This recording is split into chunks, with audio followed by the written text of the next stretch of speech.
नमस्कार दोस्तों, हमारा टॉपिक है मेंसुरेशन, क्षेत्रमिति। देखो, क्षेत्रमिति में एक तो क्षेत्रफल होता है और एक होता है आयतन। एक तो होता है एरिया और एक होता है वॉल्यूम। क्षेत्रफल टू डायमेंशनल होता है, जिसमें केवल दो भुजाएं होती है, एक तो लेंथ और एक ब्रेथ, दो भुजाएं होती है। और जो आयतन वॉल्यूम होता है वो थ्री डायमेंशनल होता है, इसमें एक हाइट और इंक्लूड हो जाती है, लंबाई गुणा चौड़ाई गुणा ऊंचाई। किसी भी आकृति का यदि आपसे आयतन पूछा जाता है तो आयतन केवल और केवल लंबाई गुणा चौड़ाई गुणा ऊंचाई होता है, लेंथ गुणा ब्रेथ गुणा हाइट। और किसी भी आकृति का यदि एरिया पूछा जाता है तो उसका एरिया हमेशा केवल और केवल लेंथ गुणा ब्रेथ होता है, लंबाई गुणा चौड़ाई होता है। क्लियर? यदि किसी भी आकृति की भुजा को यदि हम n गुणा बढ़ाते हैं, यदि n गुणा बढ़ाते हैं तो उसका जो एरिया है, जो क्षेत्रफल है, हमेशा n स्क्वायर गुणा बढ़ जाता है। और यदि किसी भी आकृति की भुजा को यदि n गुणा उसमें इंक्रीज करते हैं, उसको वृद्धि करते हैं, बढ़ाते हैं, तो उसका जो वॉल्यूम है, जो आयतन है, हमेशा n की तीन गुणा हो जाता है। क्षेत्रफल होता है ये हमेशा वर्ग मीटर में होता है या फिर मीटर की स्क्वायर में होता है। और जो आयतन होता है यह घन मीटर में होता है या फिर मीटर की 3 में होता है। तो सबसे पहले आज हम ट्रायंगल पढ़ेंगे, त्रिभुज पढ़ेंगे। सबसे पहले हम क्षेत्रफल का टॉपिक ही लेते हैं और इसमें आज जो हम पढ़ेंगे वो केवल त्रिभुज पढ़ेंगे। त्रिभुजें कई प्रकार की होती हैं। सबसे पहले तो होती है राइट एंगल त्रिभुज, राइट एंगल ट्रायंगल। सबसे पहले होती है समकोण त्रिभुज। देखो, समकोण त्रिभुज जिसमें एक कोण 90 डिग्री का होता है वह हमेशा समकोण त्रिभुज होती है। और ये तो कर्ण होता है, ये आधार होता है और ये लंब होता है। अगर ये 90 डिग्री का कोण है तो इसको हम थीटा मान लेते हैं। ए बी सी एक राइट एंगल ट्रायंगल में यदि ये 90 डिग्री है, ये थीटा है, तो कोण ए 90 माइनस थीटा होगा, क्योंकि त्रिभुज के तीनों कोणों का योग 180 होता है। इसमें BD एक अभिलंब यदि मैं खींचता हूं, BD एक अभिलंब है, एक त्रिभुज में BD एक अभिलंब है, तो अभिलंब जो BD होता है वो होता है लंब गुणा आधार और अपॉन कर्ण होता है। अभिलंब की जो लंबाई होती है, लंब को और समकोण बनाने वाली भुजाओं को आपस में मल्टीप्लाई करो और कर्ण का यदि भाग देंगे तो BD एक अभिलंब की लंबाई आएगी। इसका जो एरिया होता है, राइट एंगल का जो एरिया होता है वह होता है 1/2 आधार गुणा लंब होता है। और परिमाप, पैरामीटर जो होता है, परिमाप जो होता है, हमेशा परिमाप परि मानी होता है चारों ओर का, माप मानी माप, यानी कि सभी भुजाओं का जो योग होता है, सभी भुजाओं का योग होता है, हमेशा वह परिमाप होता है। परिमाप को परिमिति भी कहते हैं, पैरामीटर बोलते हैं इसको। सभी भुजाओं का योग, समकोण बनाने वाली भुजाएं अपॉन 2, ये इसका एरिया होता है। एक समकोण त्रिभुज की भुजाएं आपको ध्यान रखनी है, यदि 3 और 4 दे रखी है तो 5 होगी, यदि 6 और 8 दे रखी है तो 10 होगी, यदि 5 और 12 दो भुजाएं हैं तो कर्ण का मान 13 होगा, यदि 7 और 24 दे रखी है तो कर्ण का मान 25 होगा, यदि 8 और 15 दे रखी है तो कर्ण का मान 17 होगा, यदि 15 और 20 दे रखी है तो कर्ण का मान 25 होगा। तो ये कुछ एक ये माप है समकोण त्रिभुज के, जो आपको याद करने पड़ेंगे, क्योंकि वी नो दैट एक जो समकोण त्रिभुज होती है इसमें जो कर्ण की स्क्वायर होती है ये हमेशा आधार की स्क्वायर और जमा लंब की स्क्वायर के इस जोड़ के बराबर होता है। यदि आधार निकालोगे तो कर्ण में से लंब घटेगा, यदि लंब निकालोगे तो कर्ण में से आधार घटेगा। ठीक है।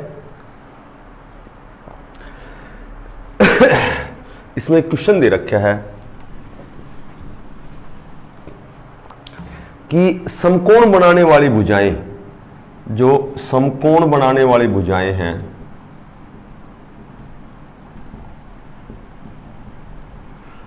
वह 5:12 के अनुपात में है।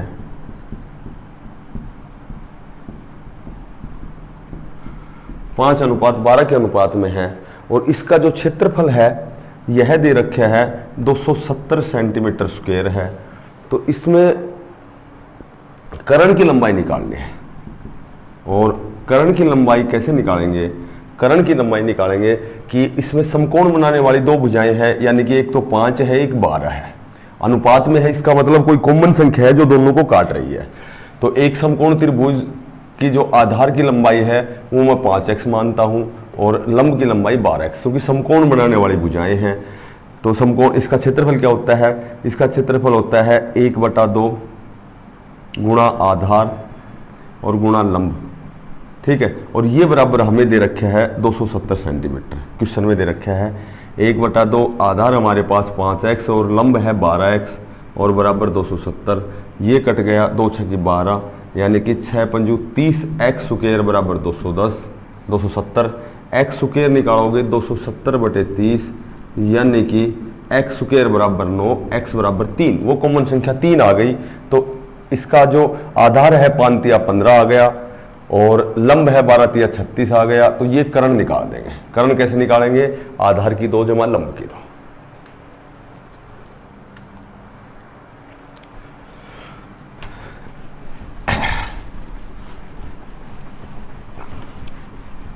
एक इसमें क्वेश्चन दे रखा है कि एक समकोण त्रिभुज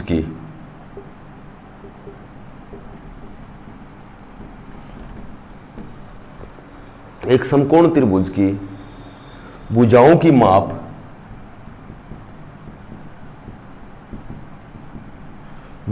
माप लगातार आने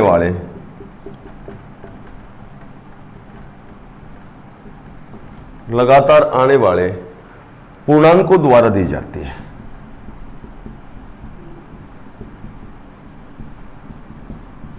लगातार आने वाले पूर्णांक, यानी कि समकोण त्रिभुज की ऐसी भुजाएं जो लगातार पूर्णांकों से आ रही है। तो देखो, ये तो 6, 8, 10 ये लगातार नहीं है, 5, 12, 13 ये लगातार नहीं है, 7, 24, 25 लगातार नहीं है, ये भी नहीं है, ये भी नहीं है। तो मोटी बात यह है कि 3, 4 और 5, यदि आधार लंब 3 और 4 है तो कर्ण 5, तो ये पूर्णांक लगातार है। इसका मतलब है कि इसका आधार 3 है, लंब 4 है, तो कर्ण 5 आएगा। समकोण त्रिभुज की भुजाओं की माप लगातार आने वाले पूर्णांकों द्वारा दी जाती है। तो इसका क्षेत्रफल क्या है? तो मोटी बात यह है कि ये क्वेश्चन एसएससी सीजीएल में आया हुआ है। लगातार पूर्णांक 3, 4 और 5 ही है, ये हमें कॉमनली पता है। तो इसका जो एरिया होता है वो 1/2 आधार गुणा लंब होता है। तो मोटी बात यह है, इसका क्षेत्रफल 6 वर्ग मीटर आएगा। यदि भुजाएं मीटर में है तो वर्ग मीटर आएगा और सेंटीमीटर है तो वर्ग सेंटीमीटर आएगा।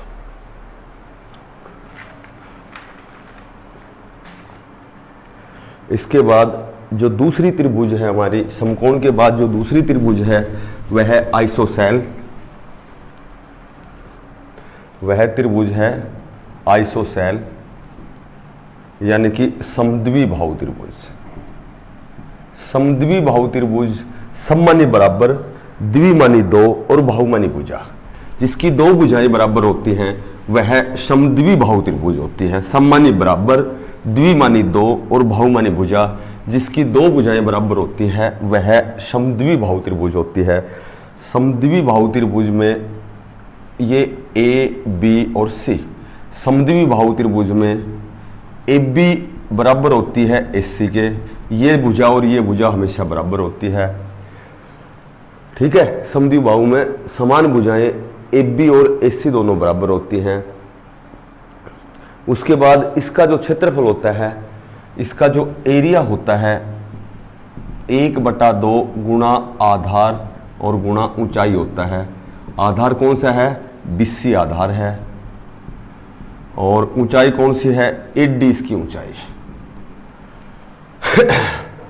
इसका एरिया होता है, और परिमाप वही तीनों भुजाओं का योग होता है। एक समद्विबाहु होती है और एक होती है समद्विबाहु समकोण त्रिभुज। एक होती है समद्विबाहु समकोण त्रिभुज होती है। इस समद्विबाहु में इसमें आधार और लंब दोनों बराबर होते हैं। समकोण का मतलब होता है कि इसमें एक कोण 90 डिग्री का, ये दोनों बराबर होते हैं इसमें, ठीक है। इसका जो क्षेत्रफल होता है वो होता है 1/2 A स्क्वायर होता है। एक होता है ए क्या है? A is equal to side, इसकी भुजा होती है। तो समद्विबाहु जो समकोण होती है उसका एरिया होता है 1/2 A स्क्वायर होता है, और जो समद्विबाहु त्रिभुज होती है उसका एरिया होता है 1/2 गुणा आधार गुणा ऊंचाई। एक क्वेश्चन दे रखा है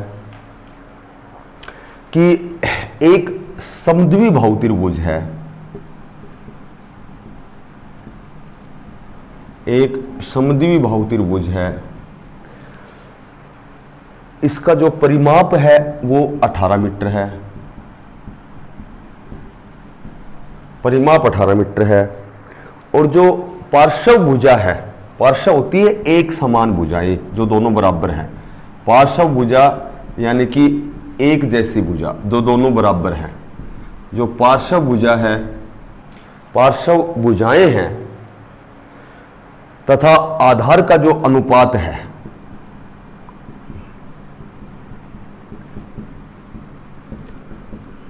आधार का जो अनुपात है ये 7:4 है। इसका क्षेत्रफल बताना है। देखो, एक समद्विबाहु त्रिभुज है, इसकी एक जैसी भुजाएं 7 के अनुपात में हैं, और जिसका आधार है वो 4 के अनुपात में है। अच्छा, अब हमें इसका परिमाप दे रखा है। परिमाप वी नो दैट सभी भुजाओं का योग, तो ये तो हो गई 7x 7x और 4x। परिमाप होता है तीनों भुजाओं का योग, बराबर दे रखे हमें 18। 7 7 14 और 4 18x बराबर 18, x बराबर आ गया 1। वो कॉमन मान आ गया 1। 7 को 1 से गुणा करेंगे 7, इस 7 को 1 से करेंगे 7, और 4 को 1 से करेंगे 4। अब चूंकि हमारे पास एक समद्विबाहु की तीनों भुजाएं आ गई, 7 7 4। इसका क्षेत्रफल निकालना है। क्षेत्रफल होता है आधार गुणा ऊंचाई और अपॉन 2, ये इसका क्षेत्रफल होता है। ये मैंने पहले बता दिया, 1/2 गुणा आधार गुणा ऊंचाई होता है। आधार हमारे पास है 4, हमारे पास क्या नहीं है? ऊंचाई नहीं है। ऊंचाई कैसे निकालेंगे? A B C और D। 8D कैसे निकालेंगे? लंब कैसे निकालेंगे? ये दो समकोण त्रिभुज हो गई, तो 8D कैसे निकालेंगे? लंब कैसे निकालेंगे? लंब निकालेंगे कि लंब की स्क्वायर कैसे निकालेंगे? लंब की स्क्वायर बराबर कर्ण की स्क्वायर और माइनस आधार की स्क्वायर। कर्ण क्या है हमारे पास? कर्ण हमारे पास है 7, 7 का वर्ग माइनस आधार क्या है? ये टोटल 4 है, 2 ये हो गई, 2 ये हो गई, तो आधार क्या है? 2 का वर्ग। 49 में से 4 घटाएंगे 45, और लंब निकालेंगे, ये स्क्वायर अंडर रूट में जाएगा, 9 पंजू 45, 9 का वर्गमूल 3 √5, तो ये आ गई हमारे पास 3√5। अब इसका क्षेत्रफल निकालेंगे। आधार क्या हमारे पास? 4 है। ऊंचाई क्या निकाल दी आपने? 3√5 निकाल दी अपॉन 2, तो इसका जो एरिया आएगा 3 दूनी 6, 6√5 आएगा वर्ग मीटर। ये इसका एरिया आएगा। यदि आपको कर्ण निकालना आता है, कर्ण की 2 होती है, आधार की 2 जमा लंब की 2। लंब निकालोगे कर्ण में से आधार घटेगा, आधार निकालोगे कर्ण में से लंब घटेगा। ये क्यों निकाला हमने? क्योंकि इसका जो क्षेत्रफल होता है वो आधार गुणा ऊंचाई अपॉन 2 होता है। तो आधार हमारे पास 4 है, ऊंचाई हमें ये निकालनी, 8D का मान निकालना है। 8D लंब हमने निकाल दिया 3√5। आधार ऊंचाई को मल्टीप्लाई करो, 2 का भाग दो, ये इसका एरिया जाएगा 6√5।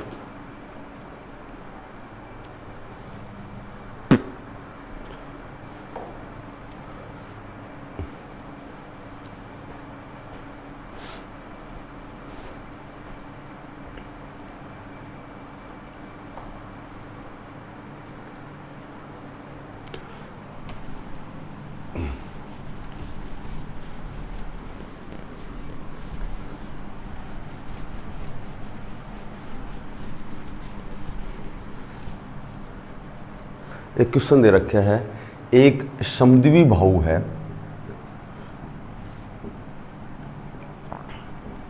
एक समद्विबाहु बाहु की जो ऊंचाई दे रखी है यह दे रखी है 8 सेंटीमीटर, और इसका जो परिमाप दे रखा है ये दे रखा है 64 सेंटीमीटर।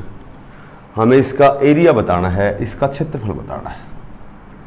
अब चूंकि एक समद्विबाहु बाहु में we know that A B और ए सी दोनों बराबर होती है, ठीक है।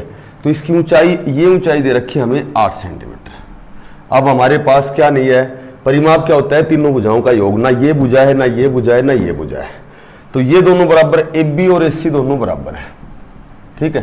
तो ये हमने क्या मान ली, ए मान ली, ये दोनों बराबर हैं। इसको हम बी मान सकते हैं या इसको 2b मान सकते हैं, क्योंकि ये दोनों हाफ हाफ होती हैं। तो ये भी b हो गई और ये भी b हो गई, तो इसको टोटल को हमने 2b मान लिया।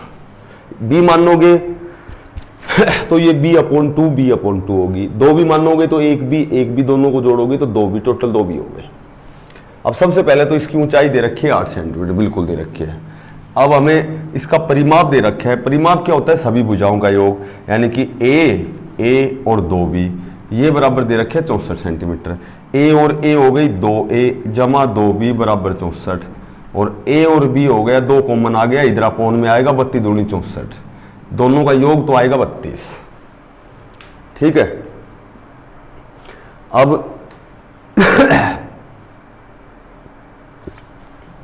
इसमें 2 समकोण त्रिभुज हो गई, ये कर्ण a, ये b और ये 8, और वी नो दैट कर्ण स्क्वायर क्या होता है, कर्ण स्क्वायर होता है आधार की 2 जमा लंब की 2। तो एक बात बताओ, कर्ण क्या हमारे पास a स्क्वायर, आधार क्या है b स्क्वायर, और लंब क्या है 8 8 64, b स्क्वायर इधर आएगा, a square minus b square बराबर 64, 1 की 2 माइनस b की 2 क्या होता है a माइनस b और a प्लस b, ये बराबर क्या दे रखे है 64, a प्लस बी आपने निकाल रखा है 32, इसकी जगह लिख दिया 32, 32 से मल्टीप्लाई में इधर आएगा अपोन में आएगा, 32 दूनी 64, यानी कि a माइनस बी बराबर 2। सीधी सी बात है, a माइनस बी बराबर 2 निकाल दिया और a जमा b बराबर 32 निकाल दिया। तो इसको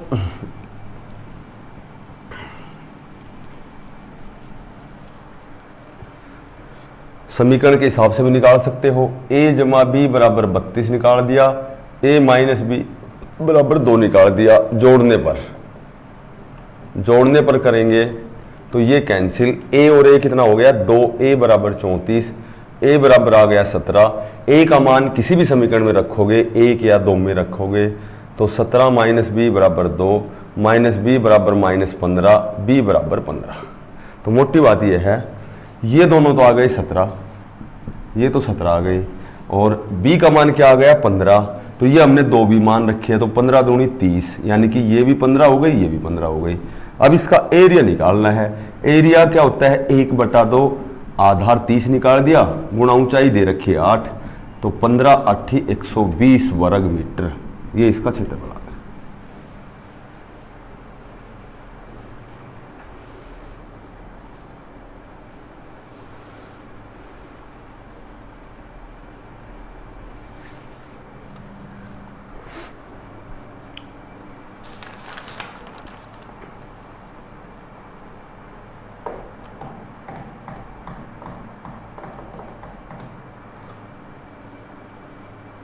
एक क्वेश्चन दे रखे है,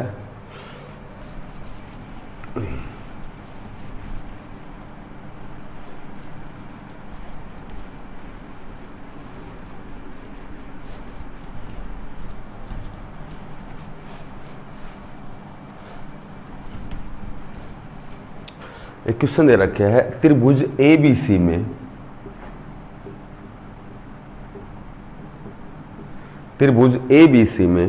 AB बराबर AC, AB बराबर AC यानी कि यह समद्विबाहु बाहु है, AB और AC दोनों बराबर है, AB बराबर AC, और ये दोनों दे रखे हमें x मीटर।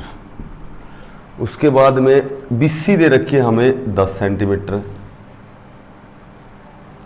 तो ये सेंटीमीटर में x सेंटीमीटर, ये दे रखा है 10 सेंटीमीटर। उसके बाद त्रिभुज ABC का जो एरिया दे रखा है ये दे रखा है 60 वर्ग सेंटीमीटर, ठीक है। उसमें x का मान बताना है, यानी कि जो पार्श्व भुजाएं हैं, जो बराबर भुजाएं हैं, इनका मान बताना है। ये x दे रखी है, ये टोटल दे रखी है 10 सेंटीमीटर, ये 5 हो गई, ये 5 हो गई। इसका जो क्षेत्रफल होता है वो होता है 1/2 गुणा आधार गुणा ऊंचाई होती है, और ये बराबर हमें दे रखा है 60 वर्ग सेंटीमीटर।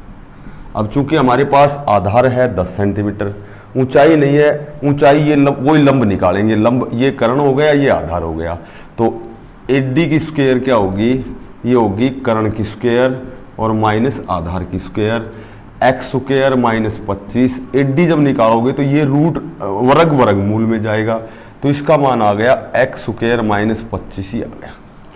यहाँ लिखेंगे 1/2, आधार हमारे पास 10 है, ऊंचाई हमने निकाल दी एक्स स्क्वायर माइनस 25 और बराबर 60, और ये 2 पंजू 10, ये 5 गुणा में है, इधर अपोन में आएगा, 12 पंजू 60, ये आ गया एक्स स्क्वायर माइनस 25 बराबर 12। दोनों और वर्ग करेंगे, वर्ग करने के बाद वर्ग से वर्गमूल कैंसिल, एक्स स्क्वायर माइनस 25 बराबर 144, एक्स स्क्वायर बराबर 144, माइनस 25 उधर जाएगा, प्लस का होगा, ये आ गया 169, स्क्वायर का स्क्वायर हटाएंगे, रूट में जाएगा, ये आएगा 13।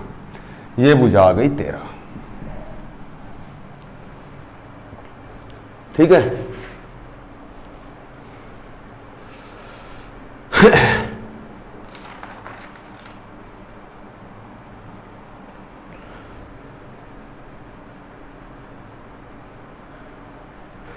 इक्विलिट्रियल आएगी, उसके बाद इक्विलिट्रियल समबाहु त्रिभुज,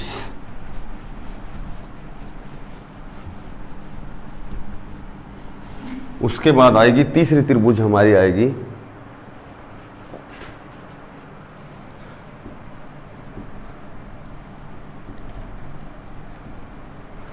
समबाहु त्रिभुज। सम माने बराबर, बाहु माने भुजा, जिसकी तीनों भुजाएं बराबर होती हैं वह समबाहु त्रिभुज होती है। जिसकी तीनों भुजाएं जब बराबर होती हैं वह समबाहु त्रिभुज होती है। समबाहु त्रिभुज का जो एरिया होता है वो होता है √3/4 ए स्क्वायर, वेयर ए क्या है, ए हमारे पास है भुजा। इसमें त्रिभुज में ए बी बराबर है AC बराबर है BC, इसमें तीनों भुजाएं बराबर होती हैं। और जब तीनों भुजाएं बराबर होती हैं और त्रिभुज के तीनों कोणों का योग जब 180 होता है, तो इसमें तीनों कोण, प्रत्येक कोण बराबर हैं, 60-60 डिग्री के कोण हैं, क्योंकि तीनों भुजाएं बराबर हैं, तीनों कोणों का योग 180 होता है। तो इसमें कोण A, कोण B, कोण C बराबर है और तीनों कोण हैं 60-60 डिग्री के। इसमें यदि एडी का मान निकालोगे, लंब निकालोगे, लंब निकालोगे, तो ये कर्ण की 2 माइनस आधार की 2, ये लंब निकल जाएगा। तो इसमें जो ऊंचाई कह सकते हो या फिर इसका शीर्ष लंब कह सकते हो, वैसे तो होता है ये √3/2 A होता है, ये यदि याद रख सकते हैं तो। और वैसे यदि निकालना चाहो तो AD की स्क्वायर बराबर होता है AC की स्क्वायर कर्ण की 2 माइनस ये टोटल A है, तो ये A/2 हो गई, ये हो गई A/2 की स्क्वायर हो गई, ये A square minus A square बटे 4, ये एलसीएम आ गया 4A square minus A square, ये आ गया 3A स्क्वायर बटे 4। एडी निकालोगे तो ये जो स्क्वायर है ये √ में आएगा, A डबल 1 वर्ग से वर्गमूल कैंसिल, A बाहर आ गया, 4 का वर्गमूल 2 हो गया, तो ये आ गया √3/2A। ये होता है शीर्ष लंब की लंबाई।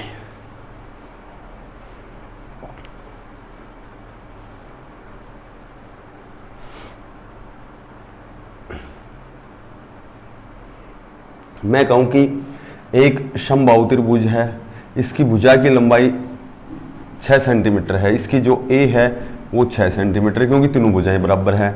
इसका यदि क्षेत्रफल पूछा जाए तो √3/4 A स्क्वायर, √3/4 A क्या हमारे पास 6 गुणा 6, 3 दूनी 6, 2 दूनी 4, यानी कि 3 × 9 √3 आएगा, और 9 √3 आएगा।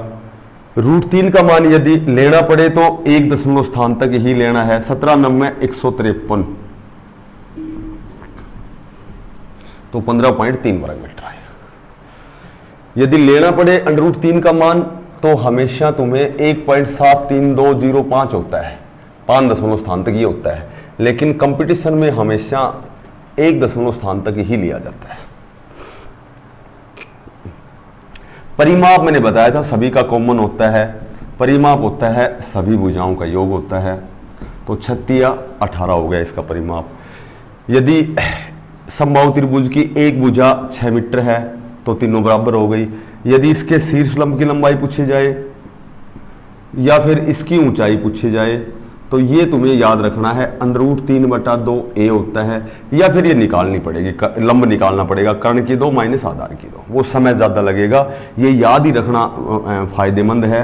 √3/2 a क्या होती है दे रखिए 6, तो इसकी जो शीर्ष लंब की लंबाई या फिर ऊंचाई 3 √3 होते हैं।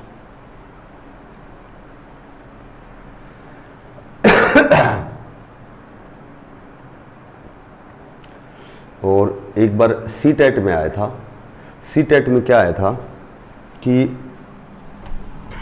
एक क्वेश्चन ये आया था कि समबाहु त्रिभुज की भुजा कुछ भी दी गई हो, यदि समबाहु त्रिभुज की कोई समबाहु त्रिभुज है, समबाहु त्रिभुज है, इसकी भुजा और ऊंचाई में यदि अनुपात पूछा जाए कभी भी, यदि भुजा और उसकी ऊंचाई में अनुपात क्या होता है, तो भुजा इसकी a होती है और जो ऊंचाई या शीर्ष लंब होता है वो √3/2a होता है।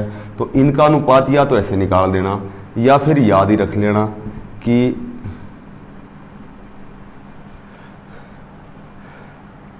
एलसीएम रेशो का खत्म हो जाता है, a से a कैंसिल, तो इसकी भुजा और ऊंचाई में या शीर्ष लंब में हमेशा 2 अनुपात √3 का अनुपात होता है। 2 अनुपात √3 का अनुपात होता है। भुजा चाहे 6 हो, 10, 20, 72, 76 कुछ भी भुजा हो, लेकिन उसका जो भुजा का और शीर्ष लंब का जो अनुपात होता है वो हमेशा 2 अनुपात √3 ही होता है, हमेशा यही होता है।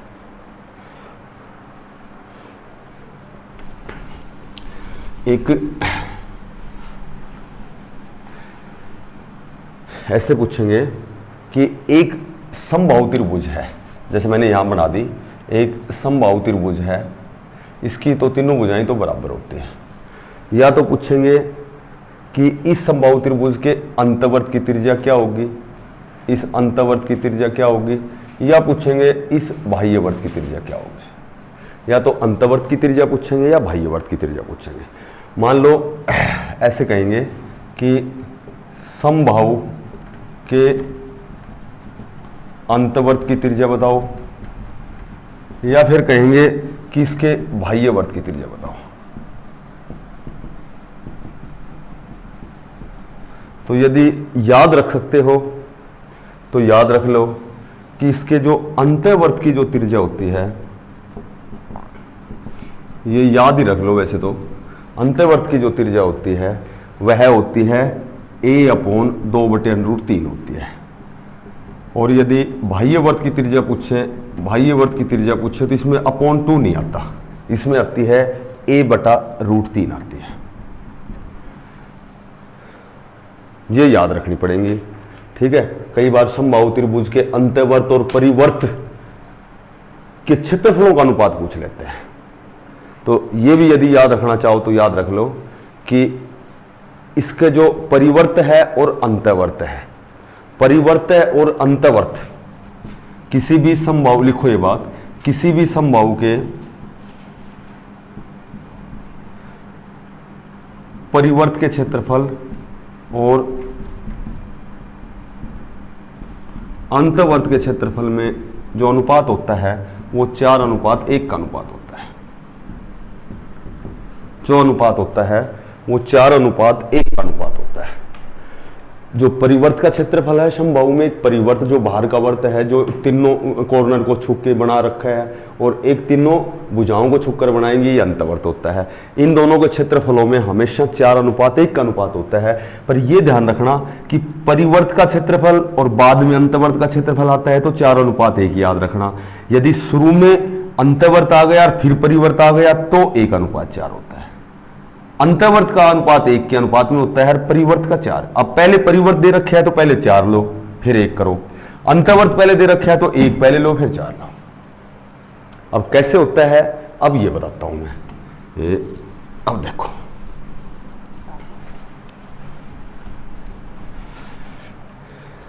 पहले तो अंतःवर्त और परिवर्त की त्रिज्याएं कैसे निकालते हैं।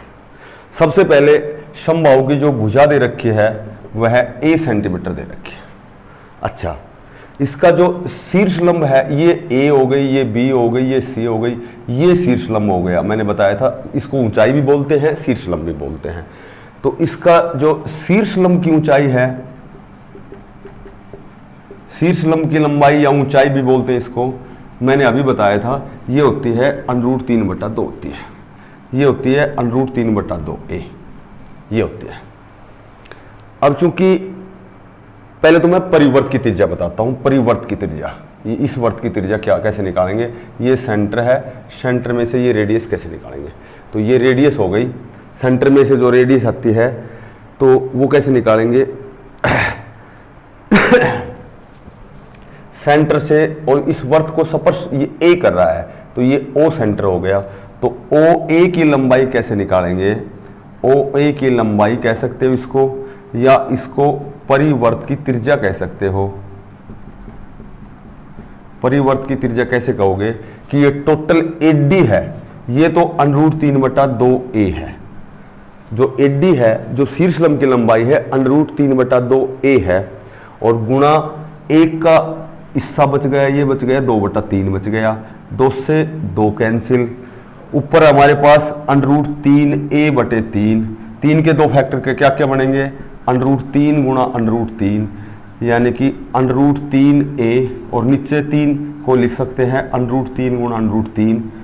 तो ये परिवर्त की 2 त्रिज्या आएगी वो a/√3 आएगी, क्योंकि 1/3 हिस्सा ले लिया, 2/3 हिस्सा बच गया।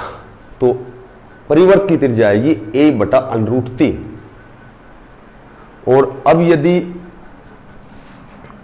जो अंतःवर्त है, ये वर्त है, इसकी रेडियस सेंटर से यहां तक वर्त को स्पर्श करेगी OD, यानी कि OD की लंबाई यदि निकालनी है, OD की लंबाई निकालनी है, या फिर अंतःवर्त की त्रिज्या बोलते हैं इसको, अंतःवर्त की त्रिज्या बोलते हैं। तो अंतःवर्त की त्रिज्या में वही पहले तो शीर्ष लंब की लंबाई, शीर्ष लंब की लंबाई क्या हो गई इसमें, वही शीर्ष लंब की लंबाई होगी √3/2a, और गुणा OD। अब ये हिस्सा बच गया 1/3, क्योंकि 2/3 हिस्सा ऊपर आ गया तो नीचे बच गया 1/3। 2/3 हिस्सा और 1/3 दोनों मिलाओगे तो पूरा हिस्सा बन जाएगा, एक हिस्सा बन जाएगा। तो ये AO की जो लंबाई 2/3 हिस्सा है, OD की जो लंबाई है 1/3 हिस्सा है, इसको 1/3 से गुणा करोगे तो ऊपर आ गया √3a/2 गुणा 3। तो वही करेंगे √3a/2, 3 के 2 हिस्से बनाएंगे, √3 गुणा √3, √3 से √3 कैंसिल। तो अंतःवर्त की त्रिज्या आएगी a/2 √3। फिर सुनो एक बार, ये एक समबाहु त्रिभुज है, ये इसका शीर्ष लंब है A, B, C और D। ये जो अंतःवर्त की त्रिज्या निकालोगे ये O बिंदु है, केंद्र है इसका। तो जो OD है ये तो हो गया 1/3 हिस्सा हो गया, और जो OA है जब परिवर्त की निकालोगे तो OA है, OA ये 2/3 हिस्सा हो गया। ठीक है, शीर्ष लंब की टोटल लंबाई में से इसका 2/3 हिस्सा तो परिवर्त की त्रिज्या आ गई, और ये OD ये 1/3 हिस्सा, टोटल शीर्ष लंब √3/2a, ये 1/3 हिस्सा, ये अंतःवर्त, ये अंदर का वर्त है, ये बाह्य वर्त है। यदि अब इनके क्षेत्रफलों का अनुपात पूछते हैं तो परिवर्त का हो गया πr², वर्त का क्षेत्रफल होता है πr², अंतःवर्त का हो गया πr²। तो पाई से पाई कैंसिल। r क्या हमारे पास, परिवर्त की r क्या है, a/√3 गुणा a/√3, अनुपात इसकी अंतर्वर्त की त्रिज्या क्या हो गई, a/2√3 गुणा a/2√3। अब देखो ये हो गया a²/3 अनुपात a²/2 दूनी 4, 4 तिया 12। अनुपात का मतलब होता है कि भाग में है, ये क्या चीज भाग में है, a/2/12। ये आ गया a²/3, 12 गया ऊपर, a² आ गया नीचे, a² से a² कट गया, 3 चौका 12। तो मैंने बताया था वो 4:1 होता है। तो ये कोई चीज खोल के बताई है मैंने, बाकी याद रखो क्योंकि कंपटीशन में लगभग चीजें हमें याद ही रहनी ज्यादा अनिवार्य होती हैं। अंतर्वर्त की त्रिज्या a/2√3 होती है और बाह्यवर्त की त्रिज्या a/√3 होती है। और एक बात और ध्यान रखो कि जो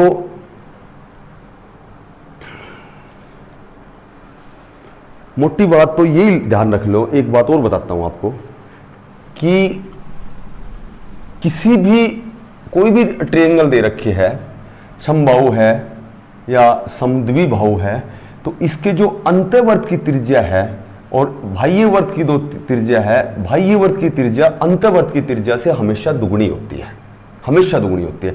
अंतर्वर्त की त्रिज्या यदि 4 सेंटीमीटर दे रखी है तो बगैर समय खराब करे जो बाह्यवर्त की त्रिज्या है, ये जो त्रिज्या रेडियस है ये बाह्यवर्त की, ये हमेशा ये 3 हिस्से होते हैं, ये टोटल एक हिस्सा होता है, ये 1/3, ये 2/3, यानी कि अंतर्वर्त की दो त्रिज्या है वो बाह्यवर्त से आधी होती है, या ये कह सकते हो कि बाह्यवर्त की त्रिज्या है अंतर्वर्त की त्रिज्या से दुगनी होती है। अब ये अंतर्वर्त की त्रिज्या यदि रेडियस 4 सेंटीमीटर दे रखी है तो जो बाह्यवर्त की बड़ी जो रेडियस आएगी वो 8 सेंटीमीटर आएगी, हमेशा ध्यान रखना, ठीक है। अंतर्वर्त की त्रिज्या आधी होती है बाह्यवर्त की त्रिज्या से।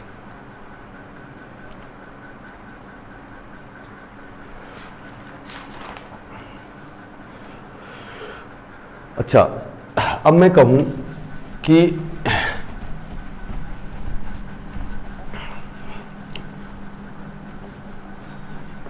कोई भी समद्विबाहु त्रिभुज है, मान लो मैं कहूं कि एक समद्विबाहु त्रिभुज है, इस समद्विबाहु त्रिभुज की जो अंतर्वर्त की जो रेडियस है यह मान लो 8 सेंटीमीटर दे रखी है।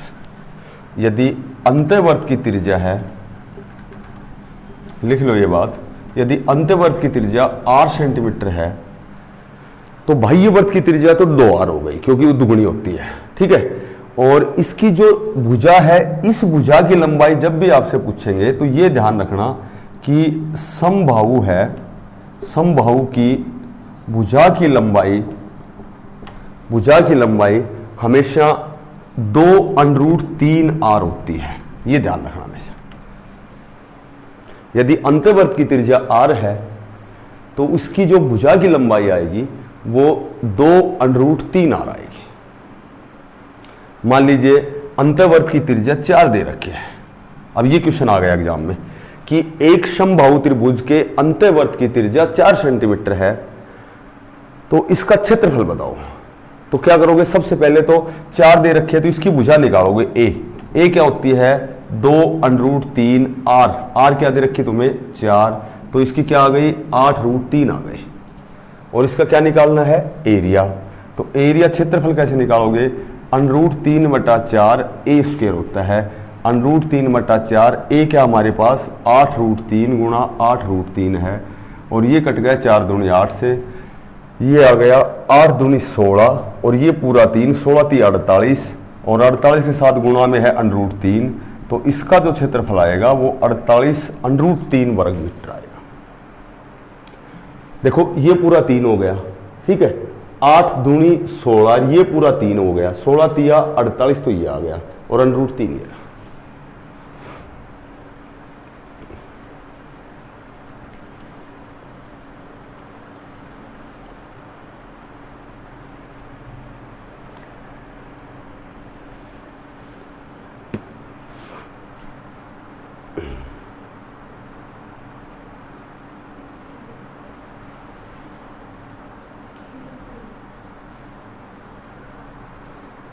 ना अभी ना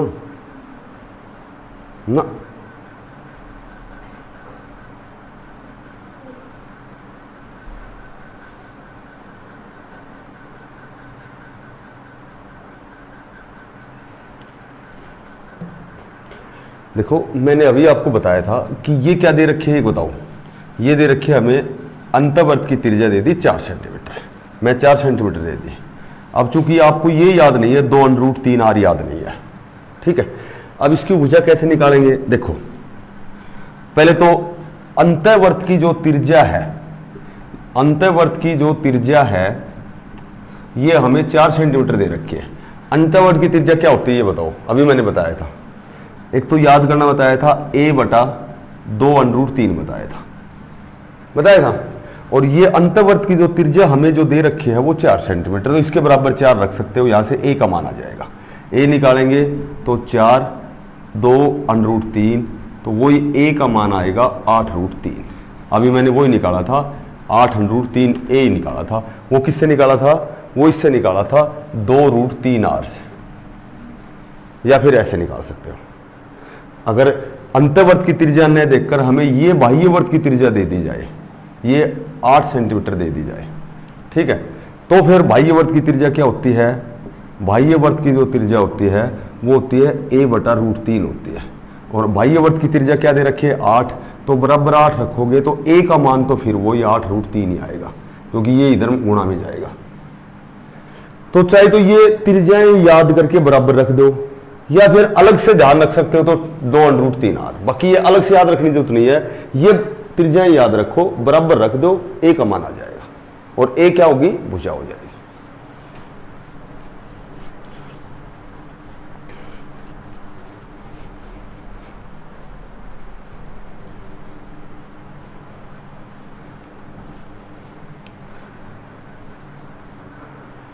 नेक्स्ट लिखो, किसी तार को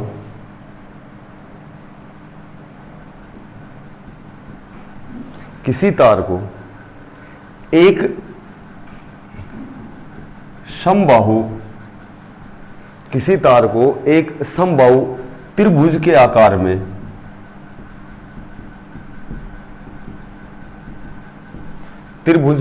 में मोड़ने पर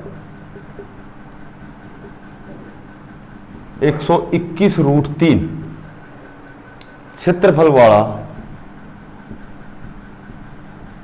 क्षेत्र घेरा जाता है। मोड़ने पर 121√3 क्षेत्रफल वाला क्षेत्र घेरा जाता है यदि तार को वर्त के आकार में मोड़ा जाए, वर्त के आकार में मोड़ा जाए, वर्त के आकार में मोड़ा जाए तो इसकी रेडियस क्या होगी, इसकी त्रिज्या क्या होगी, तो बताओ इसकी रेडियस क्या होगी। ये अभी क्लर्क में आया था, हरियाणा क्लर्क में आया था ये क्वेश्चन, इसकी त्रिज्या क्या होगी। देखो कोई तार है, इसको समबाहु त्रिभुज के आकार में मोड़ने पर इतना क्षेत्रफल वाला क्षेत्र घेरा जाता है, यानी कि एक समबाहु त्रिभुज का मतलब होता है कि इसका क्षेत्रफल होता है √3/4 a² बराबर दे रखा है 121√3 दे रखा है।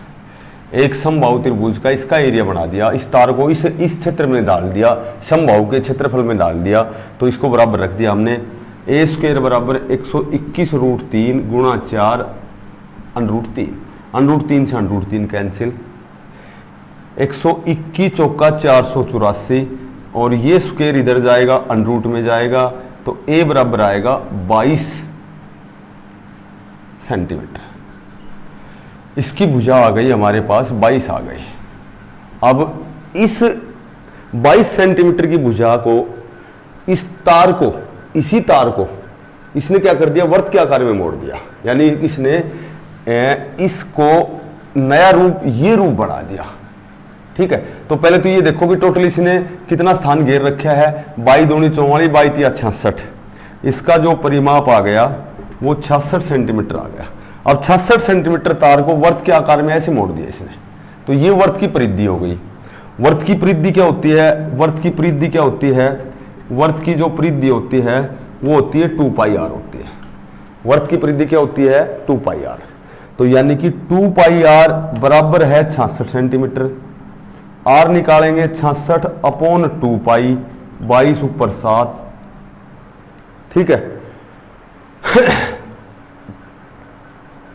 तो आर कैसे निकालेंगे, 22 तिया 66, 7 तिया 21/2 यानी कि 10.5 सेंटीमीटर ये इसकी रेडियस आएगी, वर्ग की त्रिज्या आएगी 10.5 सेंटीमीटर।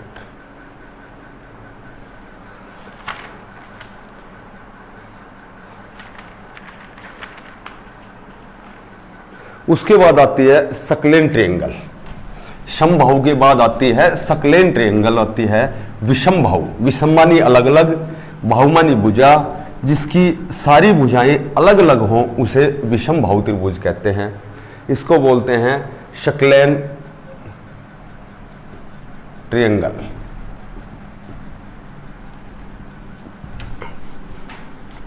सकलेन का मतलब होता है विषम बाहु, और विषम का मतलब होता है अलग अलग, और बाहु का मतलब होता है भुजा। जिसकी सभी भुजाएं अलग अलग हो उसे विषम बाहु त्रिभुज कहते हैं। जैसे मान लीजिए एक आ गई, 3, 4, 5, ये तीनों अलग अलग हो गई, ठीक है। तो सबसे पहले क्या करेंगे, सबसे पहले हम अर्ध परिमाप निकालेंगे। अर्ध परिमाप होता है, परिमाप होता है तीनों भुजाओं का योग, और अर्ध परिमाप को एस से डिनोट करते हैं। इसमें तीनों भुजाओं को जोड़ोगे जब तो परिमाप निकलेगा, और अर्ध का मतलब है आधा करोगे धोखा भाग दोगे। 3, 4, 7 और 5 12/2 यानी कि जो एस का मान है वो 6 आ गया। तो जितनी भी दुनिया में जितने भी प्रकार की विषम बाहु त्रिभुज होते हैं उसका जो एरिया निकलता है उसको हम हीरो सूत्र बोलते हैं। हीरो सूत्र से निकालते हैं, वो निकलता है एस माइनस ए, एस माइनस बी और एस माइनस सी। दुनिया की कोई भी त्रिभुज हो, समद्वि बाहु हो, समबाहु हो, विषम बाहु हो, समकोण हो या विषम बाहु, कोई भी त्रिभुज हो, इस सूत्र से हर त्रिभुज का क्षेत्रफल जरूर निकलेगा, ठीक है। एस वेयर, एस क्या है, एस हमने निकाला 6। ए ये मानो ए बी, कोई भी ए बी सी मान सकते हो, केवल गुणा ही करना है। जब 7 को 8 को 9 को गुणा करो, चाहे 7 को पहले 9 से करो और चाहे 8 को पहले 9 से, कैसे भी गुणा करो। ए ये मानो पहले 6 में से 5 गया तो 1 बचेगा, 6 में से 4 गया 2 बचेगा, 6 में से 3 गया 3 बचेगा, 6 दूनी 12 तिया 36, 36 का वर्गमूल, तो इसका क्षेत्रफल आएगा 6 वर्ग मीटर। सबसे पहले एस निकालो और फिर हीरो सूत्र से इसका क्षेत्रफल निकालो। और ये सूत्र किसी भी प्रकार की त्रिभुज में सभी में कामयाब है। ये समद्वि बाहु में लगाओगे तो भी लगेगा, समबाहु में लगाओगे तो भी लगेगा, राइट एंगल में लगाओगे तो भी लगेगा। और इसको निकालने का एक ही तरीका है कि एस होता है अर्ध परिमाप, ठीक है, और समय ऐसे बचाना है तुम्हें 5, 6 और 7, ठीक है। अब देखो इसको केवल मैं 2 सेकंड में निकालता हूं। 7, 6 13 और 5 18, 18 को आधा करोगे 9 आएगा। सूत्र तुम्हारे पास है एस माइनस ए, ये भी लिखने की जरूरत नहीं है, ठीक है। डायरेक्ट कैसे करोगे, एस तुमने निकाल दिया 9, 9 में 5 घटाओगे 4, 9 में 6 घटाओगे 3, 9 में 7 घटाओगे 2, और इसको गुणा नहीं करना है, इसके फैक्टर बना के, और वर्गमूल में 2 के जोड़े बाहर आ जाते हैं। 9 का वर्गमूल 3 बाहर आ गया, 4 का वर्गमूल 2 बाहर आ गया, अंदर रह गया 3 दूनी 6, 3 दूनी 6 रूट 6। यदि ऑप्शन में 6 रूट 6 वर्ग मीटर मिलता है तो हमारा आंसर करेक्ट है। अदरवाइज √6 का मान ले सकते हो 1 दशमलव स्थान तक। जब 2 का मान होता है 1.414, 3 का मान लेना है तो 1.732, 5 का मान लेना है 2.4469 और 6 का मान लेना है 2.236, 2.449, तो केवल 2.4 लेना है। 24 × 144, 14.4 वर्ग मीटर आएगा, ठीक है। ये होती है विषम बाहु त्रिभुज।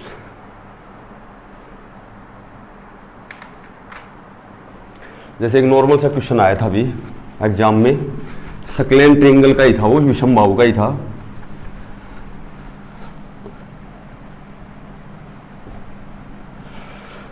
एक क्वेश्चन दे रखा था कि एक त्रिभुज की भुजाएं, जो भुजाएं दे रखे हैं ये 2:3:4 के अनुपात में है, और इसका जो परिमाप है ये 18 सेंटीमीटर है, तो इसका क्षेत्रफल बताना था।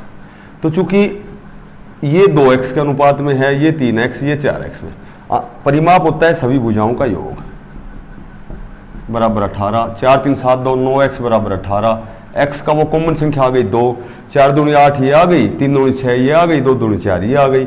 अब इसका एरिया क्योंकि विषम भाव है, तीनों भुजाएं अलग अलग हैं, तीनों को जोड़ोगे 8 6 14 4 18, 18 में 2 का भाग दोगे 9, 9 गुणा 9 में 8 घटाओगे, 9 में 6 घटाओगे, 9 में 4 घटाओगे, ठीक है। 9 का वर्गमूल बाहर आ गया 3 और अंदर रहेगा 15, 3 √ 15।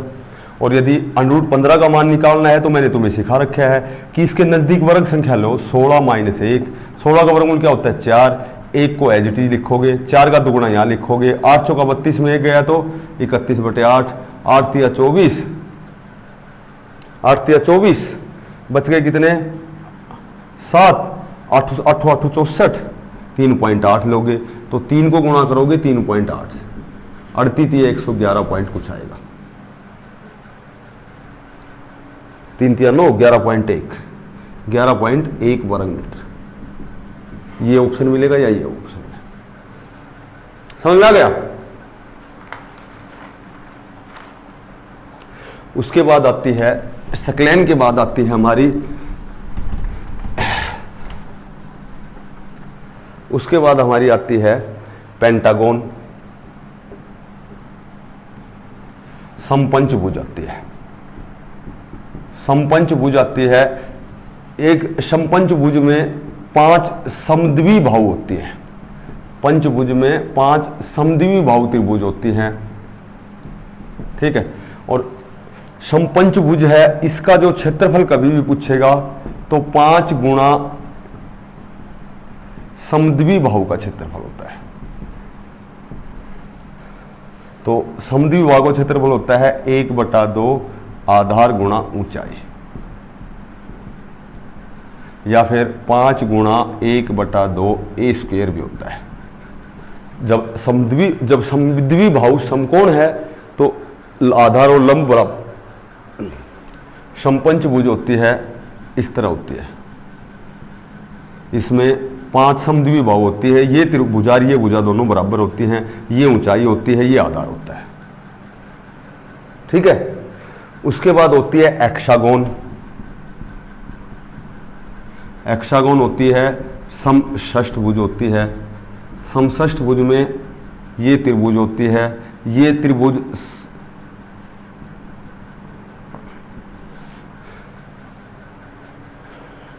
इसमें जो त्रिभुज होती है ये समषष्ठभुज में 6 भुजाएं होती हैं, और इसमें 6 समबाहु त्रिभुज होती है, इसमें 6 समबाहु त्रिभुज होती है। और समबाहु त्रिभुज का क्षेत्रफल होता है √3/4 a²। तो ये जो क्षेत्रफल हो गया ये समषष्ठभुज का क्षेत्रफल हो गया।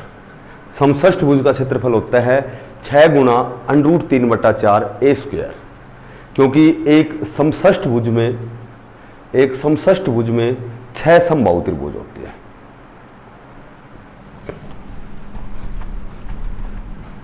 उसके बाद होती है समअष्टभुज,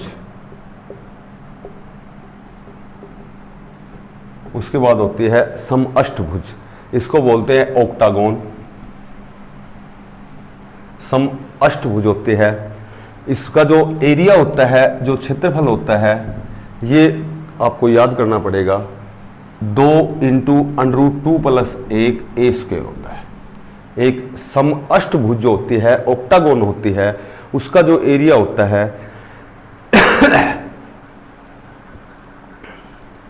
2 × √2 + 1 a² होता है। समअष्टभुज है इसलिए इसका परिमाप है 8 भुजाओं का योग। समषष्ठभुज का जो परिमाप होता है 6 भुजाओं का योग। समपंचभुज का जो परिमाप होता है वो 5 भुजाओं का योग।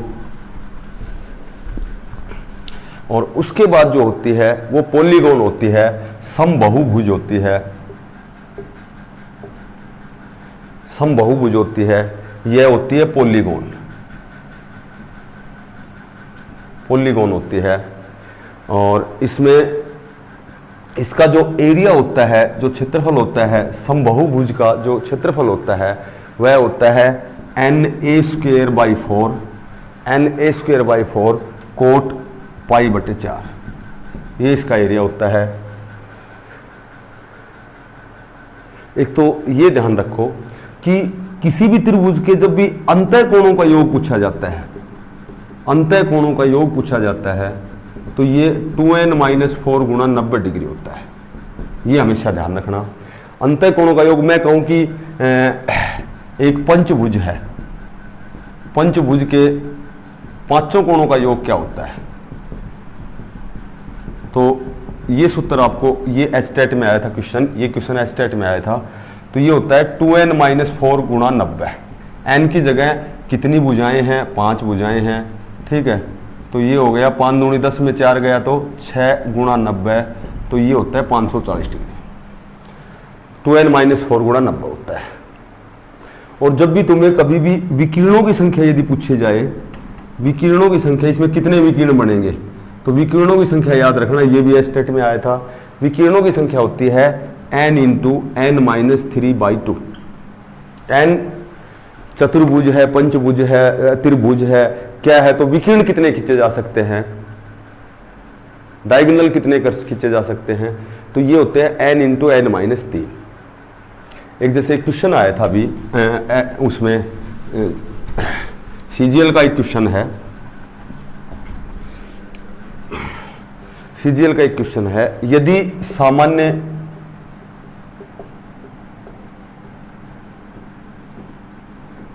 यदि सामान्य बहुभुज का आंतरिक कोण,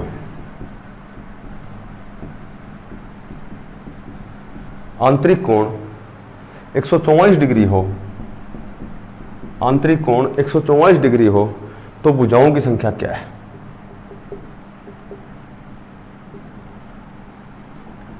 तो बताओ भुजाओं की संख्या क्या है। यदि सामान्य बहुभुज का आंतरिक कोण 144 डिग्री हो तो भुजाओं की संख्या क्या है। तो आंतरिक कोणों का योग क्या होता है, 2n-4 गुणा 90 होता है, ठीक है। ये किसी भी त्रिभुज, चतुर्भुज, पंचभुज, षष्ठभुज, अष्टभुज, समभुज, बहुभुज, कितनी भी भुजाओं में यदि उसका टोटल कोण पूछा जाता है, आंतरिक कोणों का योग, तो 2n-4 गुणा 90 जो मैंने अभी बताया था। और ये बराबर क्या दे रखा है, आंतरिक कोण क्या दे रखा है, 144 डिग्री। तो हम मान लेते हैं कि भुजा n है, n का मान निकालना है। अब यहां से n का मान निकालोगे, 2n-4 गुणा 90 बराबर 144n, और n निकालेंगे तो 90 को 2 से करेंगे, 90 दूनी 180n और 360 बराबर 144n। 144n इधर आएगा, घट जाएगा, तो 180n, इसमें से 144n घट जाएगा, और ये 360 उधर जाके जमा का हो जाएगा, ठीक है। तो ये आ गया 36n बराबर 360, तो n का मान आएगा 10। इस भुजाएं हैं 10, क्योंकि 36 दाई 360, तो भुजाओं की संख्या आएगी 10। तो आज हमारी फिलहाल त्रिभुज बिल्कुल कंप्लीट हो चुके हैं।